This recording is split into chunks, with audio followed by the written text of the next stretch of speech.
Estar orando por ti de aquí en adelante y siempre bienvenido a este espacio. Quisimos invitarte para celebrar 12 meses amando a Dios, llorando aquí, no te imaginas aquí cómo se llora de bueno, riéndonos y cubriéndonos la espalda a cada instante. Santi, bienvenido hermano, si necesitas pantalla, me dices por favor. Bueno, pastor, buenos días. Un saludo especial a su esposa también, que la veo allí con usted. Y un saludo a cada uno de los hermanos que está aquí. Para mí, de verdad, es de mucha alegría y de verdad que es un gran privilegio estar en este espacio. Gracias por invitarme. Me siento muy feliz y muy animado de compartir con ustedes. Muchas gracias. Una precisión, pastor Walter. Sí, El libro que mencionas, donde abordo el tema del conflicto armado en Colombia, se llama Memoria y Comunidades de Fe en mm, Colombia. ok, Ese perfecto. libro es una investigación que hice para el Centro Nacional de Memoria Histórica, donde bueno, trabajamos en varias partes acá en Colombia, zonas de conflicto armado fuerte, los Montes de María, Tierra Alta, Córdoba, Toribío, Corinto, Santander de Quilichao, La Iguana. Bueno, todos los que son de Colombia o conocen Colombia saben más o menos esos lugares, lo que han tenido que vivir por causa de esta situación.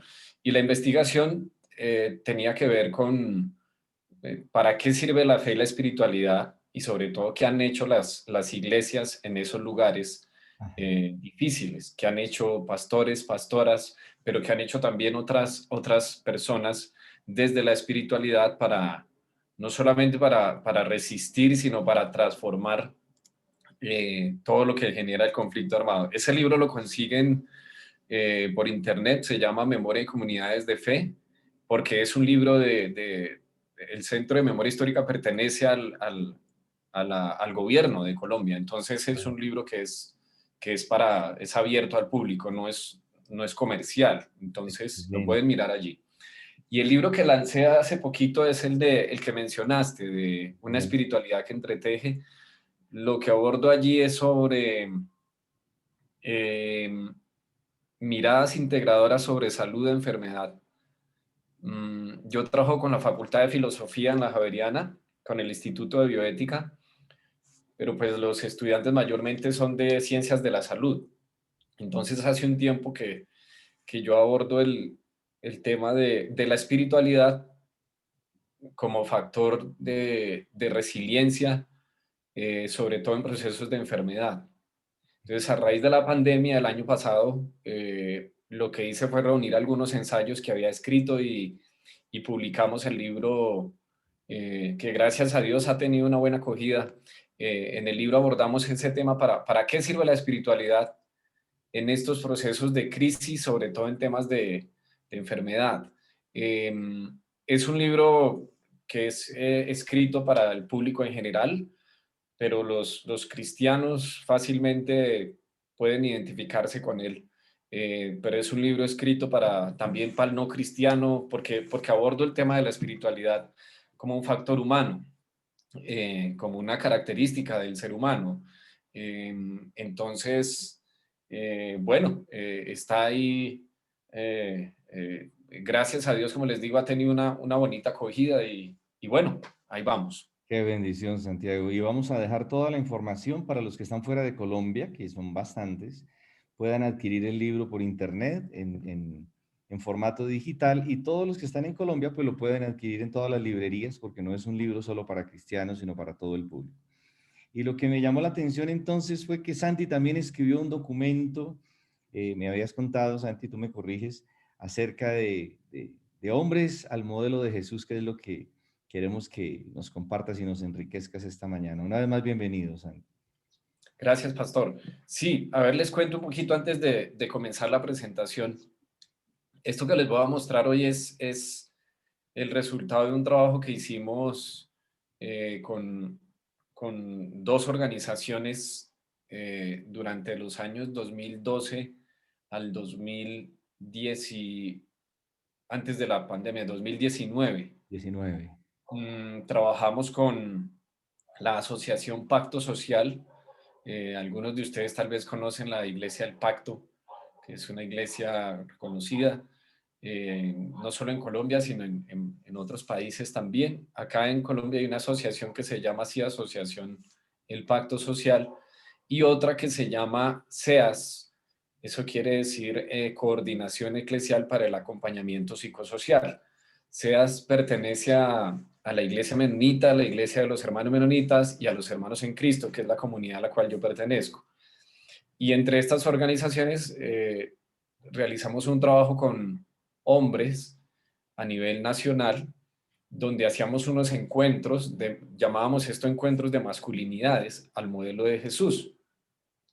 Y entonces a partir de estos encuentros, eran encuentros de 3 días, lo hicimos en varias partes de Colombia, estuvimos en Medellín, estuvimos en Envigado, estuvimos en Cali, estuvimos en Tuluá, estuvimos en Barranquilla, acá en Bogotá, en Cachipay, en varias partes de Colombia, con pastores y con líderes, pero era abierto, pero mayormente era con pastores y con líderes, donde trabajábamos estos temas. Y como producto de eso, pastor, salió un material que es un material pedagógico, que no es un material comercial, sino un material que trabajamos, que es esta cartilla que yo tuve la oportunidad pues de hacer a partir de los insumos que recolectamos en eso y bueno, también algunos componentes allí teóricos y titulamos así Ser hombres al modelo de Jesús.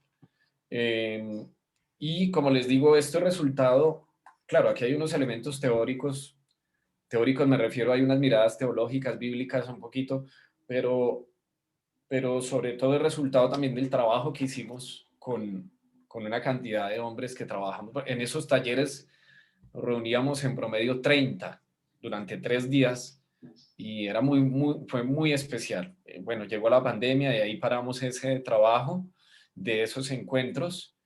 Y entonces hablando el domingo con el pastor Walter, eh, salió el tema y bueno, como bien decían ustedes ahorita, esto hace parte de los propósitos de Dios, poder compartir en este espacio con ustedes. Entonces lo que les voy a compartir a continuación es una síntesis de 2 temas que abordamos allí en estos encuentros. Entonces voy a comenzar, hermanos. Sí, Santiago, Gracias de bienvenido. verdad por este espacio. Y bueno, voy a compartir la pantalla, entonces que tengo una Tranquilo. presentación sencilla.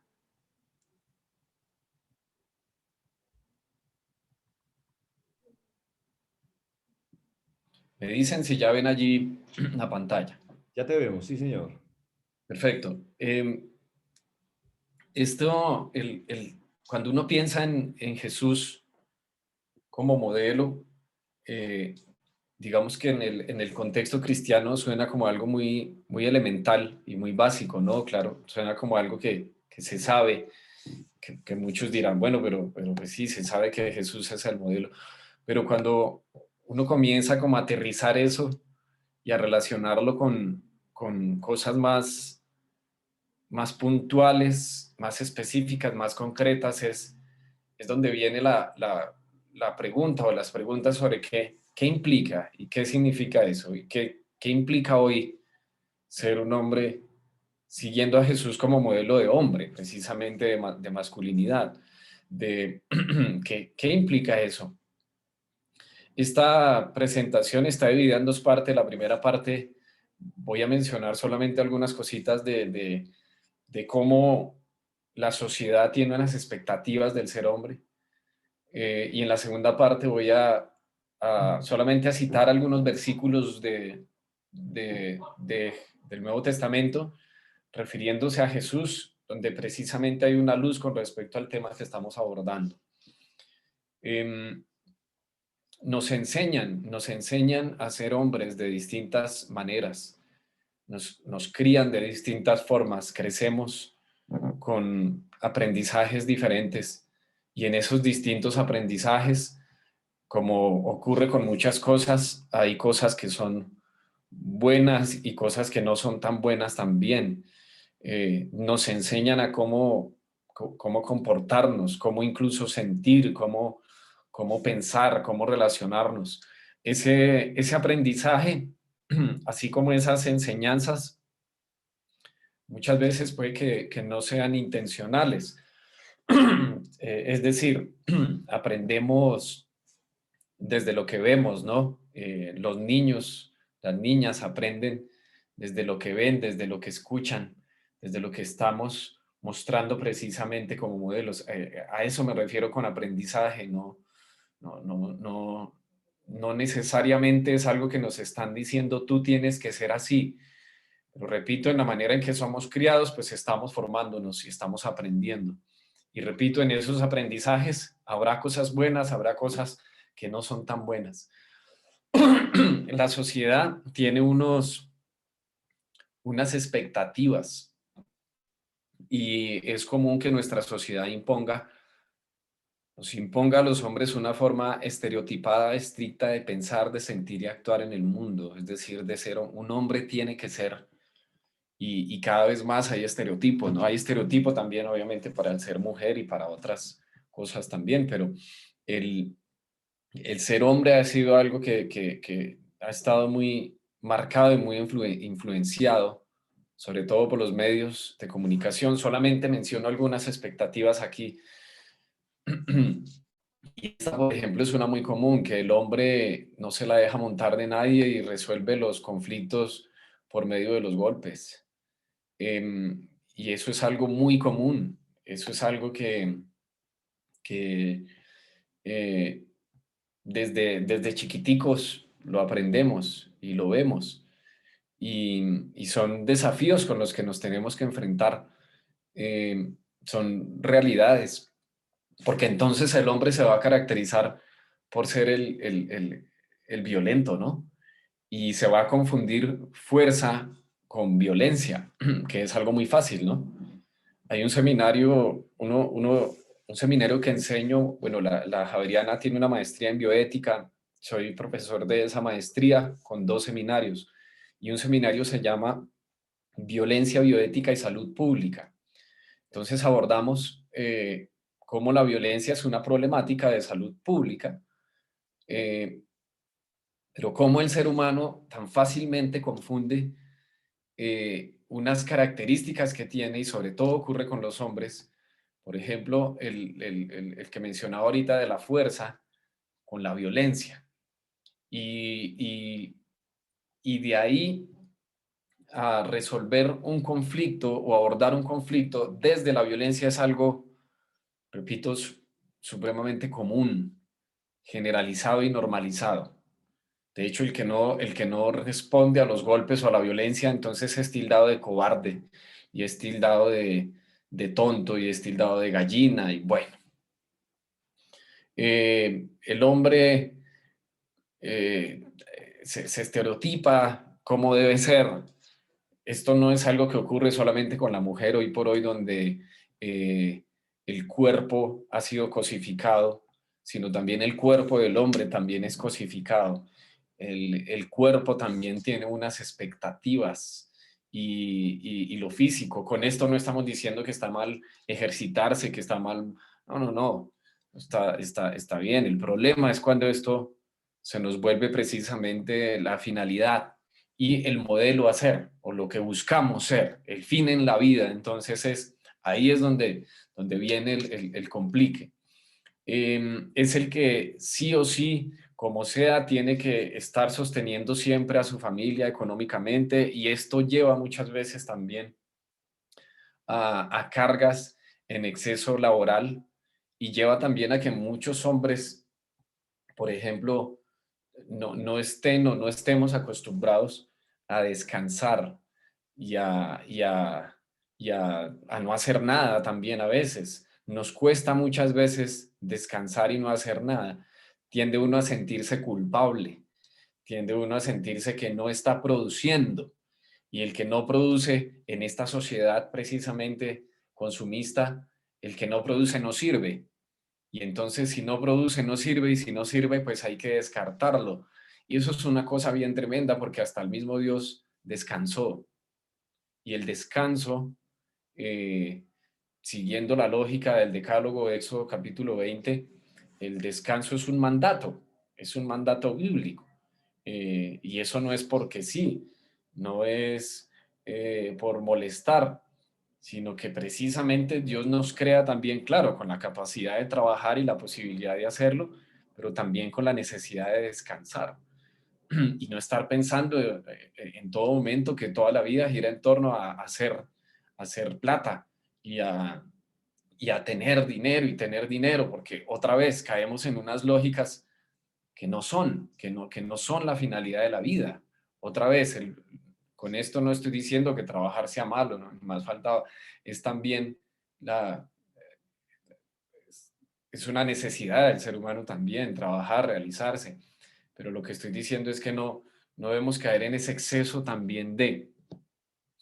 Es común ver en nuestra sociedad en general se espera que el hombre tenga muchas mujeres y satisfaga a muchas y sea entonces un Don Juan y sea entonces el centro de atención y eso es común no solamente en Colombia, es común en nuestras sociedades.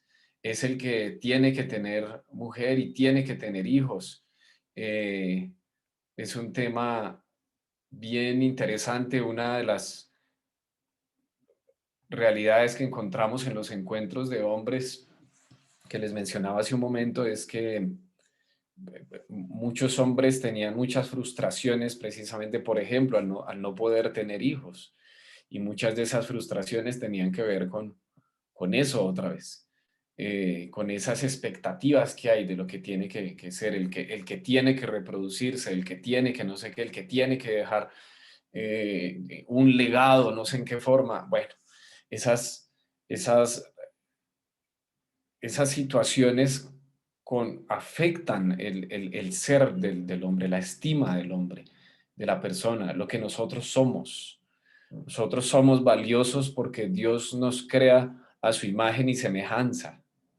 Somos valiosos porque somos creación de Dios. Tenemos dignidad porque Dios nos ha creado como personas dignas. No por eso que podemos hacer o llegar a ser también. Eso es algo que hay que retomar otra vez del texto bíblico. Fácilmente también hemos caído en el error de pensar que hay unas tareas que solamente tiene que hacer la mujer y otras tareas que solamente tiene que hacer el hombre. Y bueno, eso es algo que debemos de verdad constantemente estar revisando porque estamos llamados nosotros a ser funcionales. Entonces, un hombre que cocina y que lava la loza y organiza su ropa y eso es un hombre, es una persona funcional, ya, así de sencillo. A muchos les cuesta eso. Eh, estas prácticas muchas veces porque no aprendieron desde pequeños también a hacerlo. Eh, yo recuerdo aquí una infidencia familiar aquí de la casa, que mi, mi, cuando estábamos en reuniones familiares en la casa de una tía, yo sé que mi tía no va a escuchar esta charla, entonces por eso les cuento. Estábamos en reuniones familiares allá de niños y uno de niño iba a entrar a la cocina, ella le decía a uno, pero a los niños nos decía, los niños y los hombres no entran a la cocina porque huelen a popó de gallina. Entonces, ese es un dicho muy de acá, de Colombia, pero era una manera de decirle a uno que los hombres no entraban a la cocina, que la cocina era para las mujeres. Ay, Dios mío, y yo sé que mi tía no lo hacía con mala intención o por ser una mala mujer, no, no, no, no, no. Pero otra vez esas cosas van formando, ¿sí me hago entender? Así nos van criando. Entonces pues uno dice, ah, bueno, pues yo no entro a la cocina, entonces que entre mi hermana o que entre no sé quién, y ahí se van asignando unos roles también y eso, bueno, va generando otras problemáticas. Nos han dicho muchas veces que el hombre no expresa sus emociones, sentimientos, Por ejemplo, nunca llorar, y por eso ahorita lo bonito que mencionaba el pastor Walter de que este es un espacio donde lloran harto. Y eso está bien, porque una de las cosas que uno encuentra es que los hombres casi no generamos espacios para expresar emociones. Por lo mismo, porque la sociedad ha dicho eso, porque la sociedad ha dicho que usted tiene que ser fuerte, que no lo pueden ver llorar, que sus hijos no lo pueden ver llorar porque si lo ven llorar es sinónimo de debilidad. Si lo ven llorar, usted se tiene que mantener como una columna, porque si usted llora, entonces su esposa y sus hijos, miren, eso es mentira. Llorar no es una cuestión de debilidad, llorar es una característica del ser humano. Llorar, así como reír, son características humanas. Y cuando nosotros no expresamos las emociones, cuando hay que expresarlas, entonces estas van a salir en algún momento de alguna forma. Pongo el ejemplo de como cuando tenemos ganas de orinar. Es lo mismo. Mire, si usted tiene ganas de orinar y no orina, entonces su organismo se va a afectar en algún momento. Algo se le va a perjudicar en su organismo, su vejiga, no sé, algo se le va a afectar y usted se va a enfermar. Lo mismo ocurre cuando nosotros no sacamos las emociones cuando hay que sacarlas. Las emociones no son buenas ni malas, las emociones son propias del ser humano. Somos seres emocionales también. Ustedes tal vez han leído algo de Daniel Goleman, les recomiendo ese autor, que fue uno de los que por allá en los años 80 comenzó a hablar de la importancia de la educación emocional. Él es psicólogo y comenzó a hablar acerca de la importancia de educar y formar en emociones. Nosotros no nos forman mucho en términos de la emoción, pero la educación emocional es una de las grandes necesidades que tenemos hoy por hoy como sociedad, no solo como hombres, también como mujeres, como sociedad en general. Y la educación emocional tiene que ver con cómo administramos las emociones, cómo respondemos a las emociones. No sé si vieron ustedes una película de Disney muy bonita que trata este tema que se llama Intensamente. Si no la han visto, se la recomiendo. Mírenla con sus hijos, con sus esposas. Mírenla, se llama Intensamente. Esas películas, yo siempre digo que no son tanto para niños, son más para adultos, en un lenguaje de niños y niñas, pero esa película aborda de una manera bien interesante esto de las emociones. Y qué importante es que nosotros expresemos las emociones. Está comprobado que los hombres, los varones, al no expresar emociones de una manera saludable, estas tienden a salir mayormente por medio de la violencia, por medio del ejercicio de la violencia.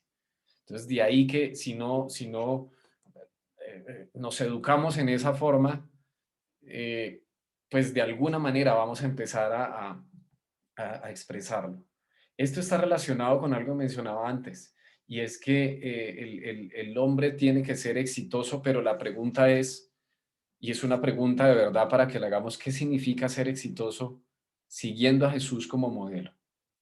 Porque nuestra sociedad nos plantea caminos al éxito, porque nuestra sociedad nos muestra modelos de ser exitoso, y por esos modelos que pone la sociedad, es que muchos jóvenes y mucha gente no le importa los medios que usa para llegar a ese fin.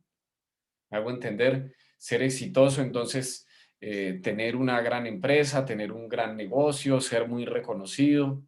Eso no es malo, otra vez. Pero si pensamos que ese es el fin en la vida, entonces ahí estamos cortos otra vez y estamos desenfocados. ¿Qué, qué, cómo Jesús respondió al poder, por ejemplo? Eso es una gran tentación que tenemos hombres y mujeres, hombres y mujeres. Pero cómo Jesús responde cuando Satanás le ofrece tener el dominio de los reinos de la tierra? ¿Cómo responde? Porque eso es un tema de poder. ¿Cómo responde Jesús a eso? Bueno, ustedes conocen el relato de Lucas, ¿no? Con respecto a las tentaciones. Y es que el tema de el poder por el poder se convierte precisamente en la búsqueda del poder, y esto se relaciona muchas veces con un tema económico. Eh, y cuando eso se vuelve la finalidad en la vida, entonces hacemos lo que sea para alcanzar eso. Y el Señor Jesús le dio la vuelta a esas cosas. El Señor Jesús nos muestra otros caminos. El varón tiende a pensar que se las sabe todas y que no necesita a nadie, que le diga a su esposa por ahí, un día si usted va manejando y se embolata por ahí manejando el carro, que le diga, ¿por qué no le preguntamos a alguien por dónde es que es? Yo creo que estamos perdidos.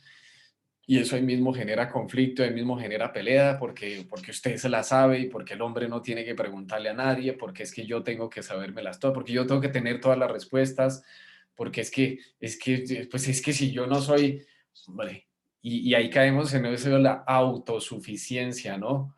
Dios mío, y eso es uno de los grandes pecados, tentaciones que hay, y es pensar que no necesitamos de alguien más. Y eso es una cosa bien, bien delicada. Estas expectativas, hermanos, no son aprendidas no solo por los hombres, también las mujeres son socializadas para esperar y exigir esos encargos de los hombres, ya que precisamente en un contexto patriarcal la forma de crianza de los hombres es complementaria con la forma de crianza de las mujeres.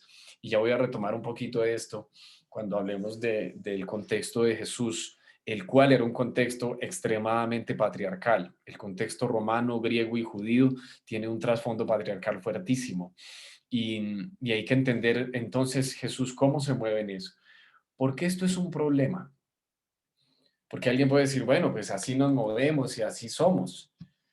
Yo creo que y esa es una pregunta en general también para ustedes, hermanos, para hacerla constantemente.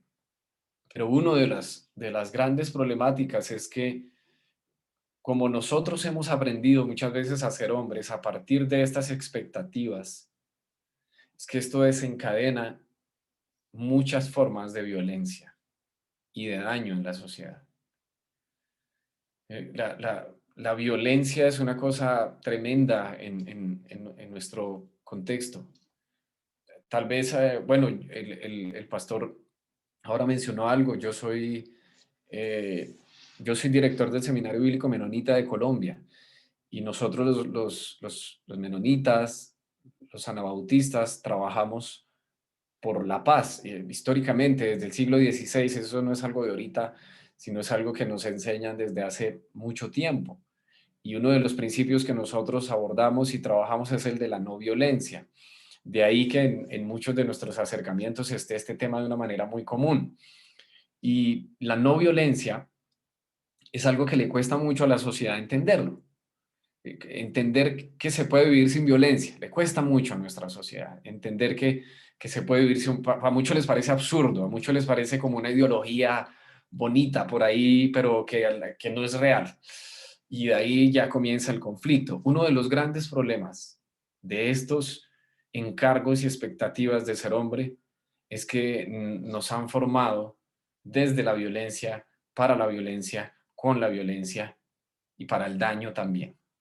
Y de ahí que entonces esto genere, y cuando digo violencia es en términos amplios, muchas veces a quienes más hacemos daño es a nosotros mismos, es a nosotros mismos cuando no tenemos un concepto acertado de quiénes somos también, un autoconcepto claro.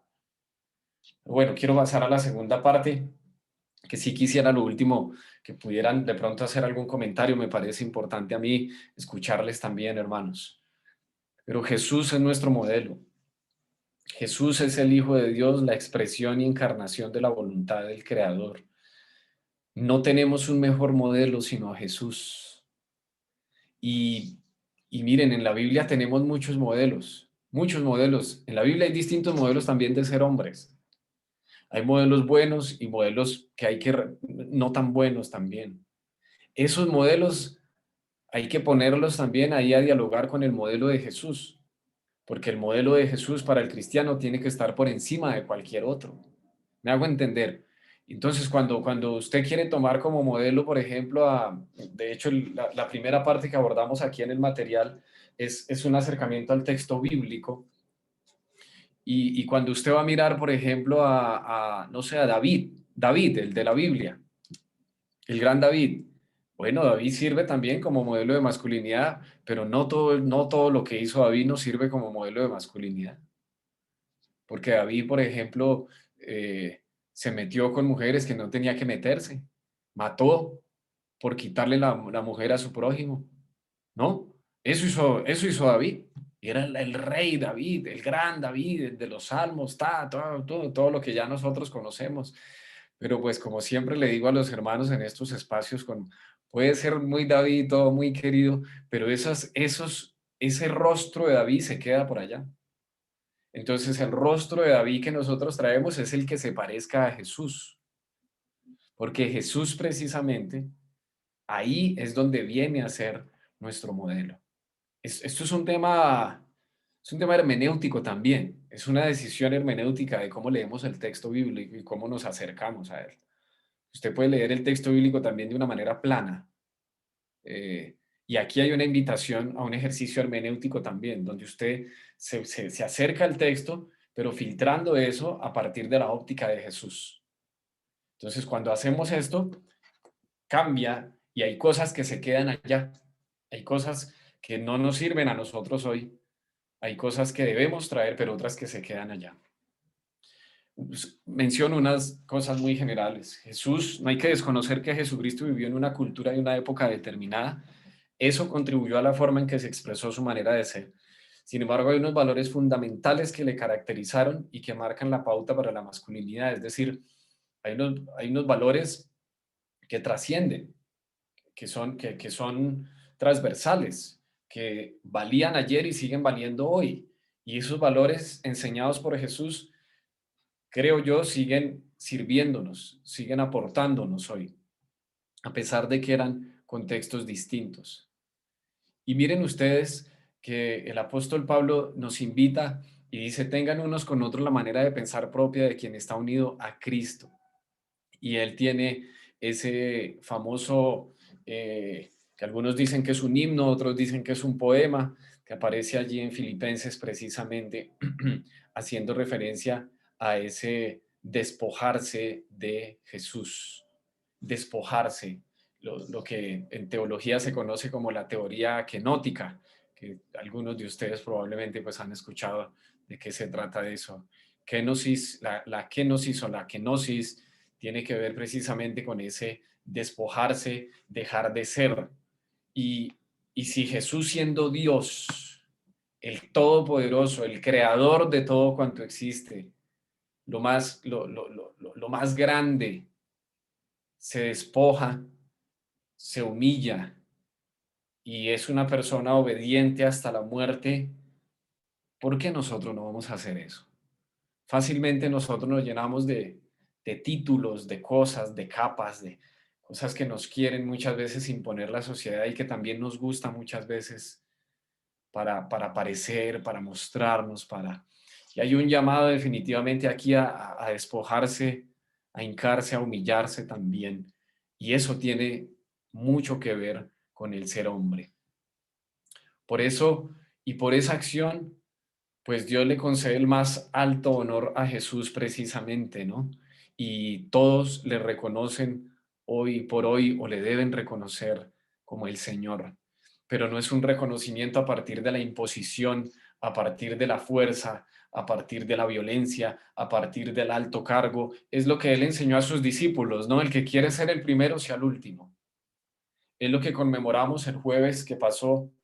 En mi comunidad históricamente conmemoramos el lavatorio de pies el día jueves y lo hacemos precisamente el jueves santo, me refiero, porque es un llamado a recordarnos que estamos para servirnos unos a otros y que somos iguales unos a otros delante de Dios y que esa es la forma en que el Señor nos llama y nos pide que le sigamos también. Desde el Hijo del Hombre, unas miradas con respecto a la masculinidad. Jesús y el privilegio nace en un pesebre, en pobreza, en una condición de desplazamiento. No era anglosajón, caucásico, era moreno, semita. Eso es importante tenerlo presente también, porque, bueno, nos han vendido un Jesús a los que les gusta el fútbol por ahí. No sé si haya alguien de Argentina, pero nos han vendido un Jesús que se parece más a Batistuta, ¿no? Al jugador argentino. A los que nos gusta el fútbol sabemos de qué hablamos, pero de verdad que esa es la imagen que yo tenía de Jesús de mucho tiempo, ¿no? y ese imaginario nos va formando pero Jesús no era por ahí así, era morenito, bueno, vea cómo son los judíos, ¿no? Y nació en un contexto de pobreza, de conflicto. A Jesús lo intentaron matar desde que estaba en el vientre de su mamá, Herodes, recuerden, nace en un contexto difícil. Y eso es muy importante porque los contextos de donde nosotros venimos, como les decía ahorita, nos forman también, nos forman y nos ayudan también. Y muy posiblemente, pues eso tuvo que ver precisamente con el ministerio de Jesús. Jesús y el poder.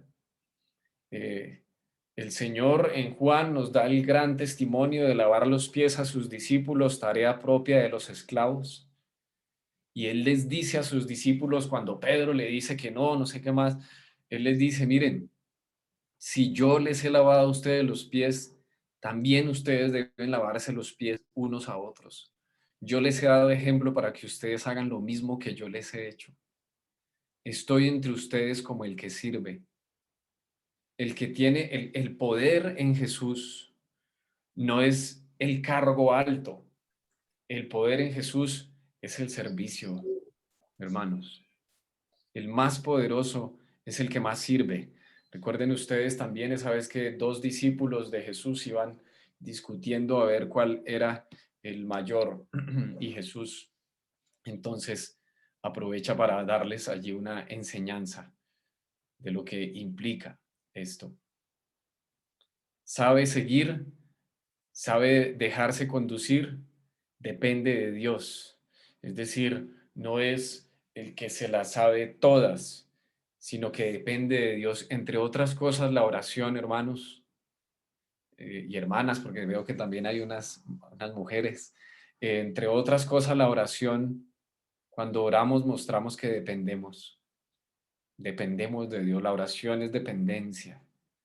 La oración nos dice que no podemos nosotros con todo. Jesús supo administrar el poder. Jesús no usó el poder para aprovecharse de otros. Jesús no usó el poder para violentar a otros. Jesús precisamente mostró que también él dependía de Dios y que también contaba con los otros precisamente en su quehacer. ¿A quién ha revelado el Señor su poder? El Señor quiso que su siervo creciera como planta tierna que hunde sus raíces en la tierra. Este es un texto de Isaías. No tenía belleza ni esplendor, su aspecto no tenía nada atrayente. Los hombres lo despreciaban y lo rechazaban. Era un hombre lleno de dolor, acostumbrado al sufrimiento, como alguien que no merece ser visto. Lo despreciamos, no lo tuvimos en cuenta. Y sin embargo, él estaba cargado con nuestros sufrimientos, estaba soportando nuestros propios dolores. El poder, hay un libro, no sé si ustedes lo han escuchado, que se titula El poder para qué. El poder para qué. Y miren, si el Señor nos ha dado poder, ese poder es para servir, hermanos. El poder es para servir a otros. Jesús y la violencia. Bueno, ustedes saben que el Evangelio está lleno de ejemplos de esto, ¿no? Y el Señor enseña cómo responder a la violencia de muchas formas. Pablo retoma también esas ideas. No paguen a nadie mal por mal. Amen a sus enemigos. Si tu enemigo tiene algo contra ti, deja tu ofrenda en el altar y ve primero, ponte en paz con tu hermano. En fin, esos pasajes del Sermón de la Montaña tan ricos y tan valiosos con respecto a el Señor Jesús no dio lugar a la violencia. Pero miren ustedes lo que dice Juan 18:36. Mi reino no es de este mundo. Si lo fuera, tendría gente a mi servicio que pelearía para que yo no fuera entregado a los judíos, pero mi reino no es de aquí. Eso es bien interesante porque recuerden ustedes el episodio cuando llegan a arrestar a Jesús, cómo responde Pedro sacando la espada y bueno, ustedes conocen todo el relato y le corta la oreja a otro por ahí. Bueno, eh, Jesús no hace eso, al contrario, sana la oreja del otro. Entonces, la no violencia, hermanos, no quiere decir dejarse maltratar y dejarse violentar. Eso es importante tenerlo presente. Actuar no, de una manera no violenta tiene que ver con no acudir a las lógicas de la violencia, a los valores de la violencia, no responder en esa forma. Debemos ser creativos. Cuando usted esté enojado, por ejemplo, váyase a un lugar apartado. Cuando usted esté enojado, respire profundo, cuente hasta 20. No responda eh, a la ofensa estando usted enojado, porque la probabilidad de violentar al otro va a ser muy alta. Manejando un carro, bueno, yo estoy en Bogotá, los que estamos en Bogotá sabemos lo que implica eso, ¿no? Lo que implica manejar carro en Bogotá y, bueno, que usted de pronto medio cierre a alguien accidentalmente, Dios mío, eso le puede hasta costar la vida. Es así, alguien se baja y saca un revólver y le dispara. Es así. ¿Y eso con qué tiene que ver? Con que otra vez no nos han enseñado a controlar nuestras emociones. Por eso dice el proverbista que la blanda respuesta aplaca la ira. Jesús y la debilidad, la fragilidad. Bueno, ustedes vieron cómo se dirigió a los niños de su tiempo cuando los niños no eran considerados ni siquiera personas en su momento. Los niños no contaban, ¿no? De hecho, la Biblia lo dice muchas veces cuando hace conteos, ¿no? Dice sin contar a las mujeres y los niños también. Pero precisamente es los niños no eran considerados valiosos, no aportaban, no servían. Bueno, la expectativa también de vida de un niño era muy alta de las personas en el tiempo de Jesús precisamente también por las enfermedades que vivían y muchas otras cosas. Pero Jesús toma a estos que son los más vulnerables y los pone como paradigma del reino de Dios. El que no acepte el reino de Dios como un niño no entrará en él. Vengan a mí todos los que están trabajados y cargados y yo les haré descansar. Lleven mi yugo sobre ustedes, aprendan de mí que soy manso y humilde de corazón y van a hallar descanso para sus almas. Está bien sentirnos débiles del Señor. Está bien reconocer el cansancio, hermanos. Está bien reconocer que no tenemos más fuerza. Recuerden lo que dice Pablo. El poder del Señor se perfecciona en nuestra debilidad, porque cuando somos débiles, entonces el Señor se hace fuerte. Pero para eso tenemos otra vez que reconocernos nosotros como débiles y como frágiles. El Señor y el sentimiento, las emociones, expresó el llorar. Recuerden ustedes, lloró cuando supo que su amigo Lázaro había muerto. Lloró cuando vio a Jerusalén, ¿no? Y precisamente se expresa de una manera triste con respecto a Jerusalén, porque mata y acaba con sus profetas. Expresó la angustia en el monte antes de ir a la muerte, a ser crucificado. Y de manera sincera le dijo a Dios: Padre mío, si es posible, líbrame de este trago amargo, pero que no se haga lo que yo quiero, sino lo que tú quieres. Pero no dejó de expresar sus emociones. El Señor no se enoja si expresamos nuestras emociones, hermanos. No dejemos de hacerlo.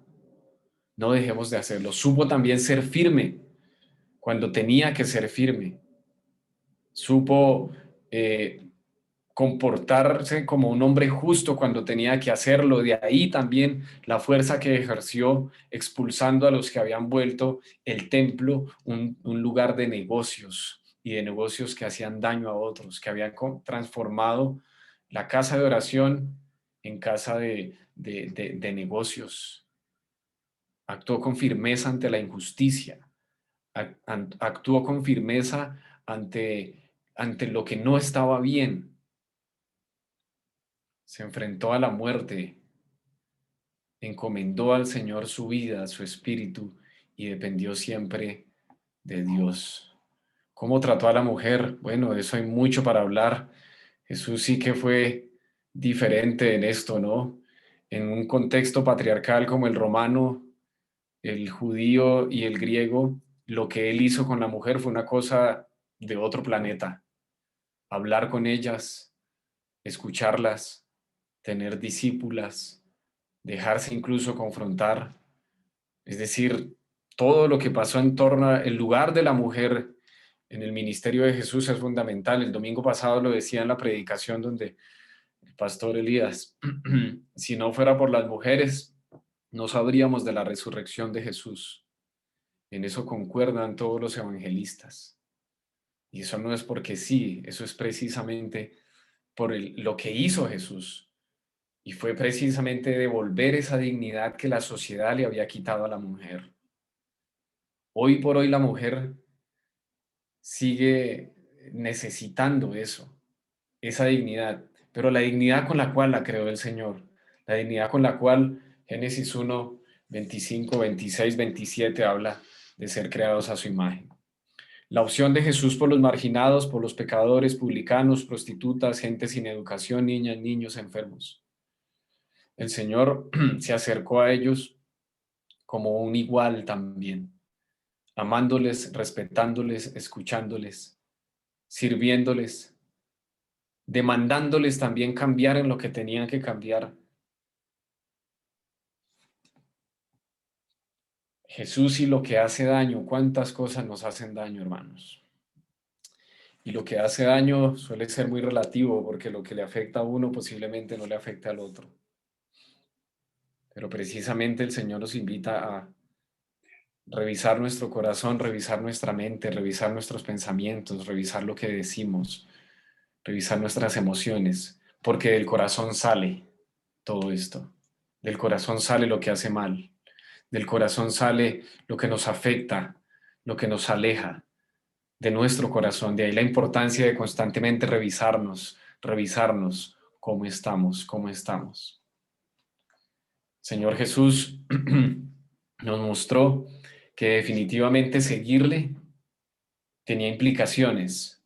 Él dijo, si alguno quiere ser mi discípulo, niéguese a sí mismo, tome su cruz y sígame.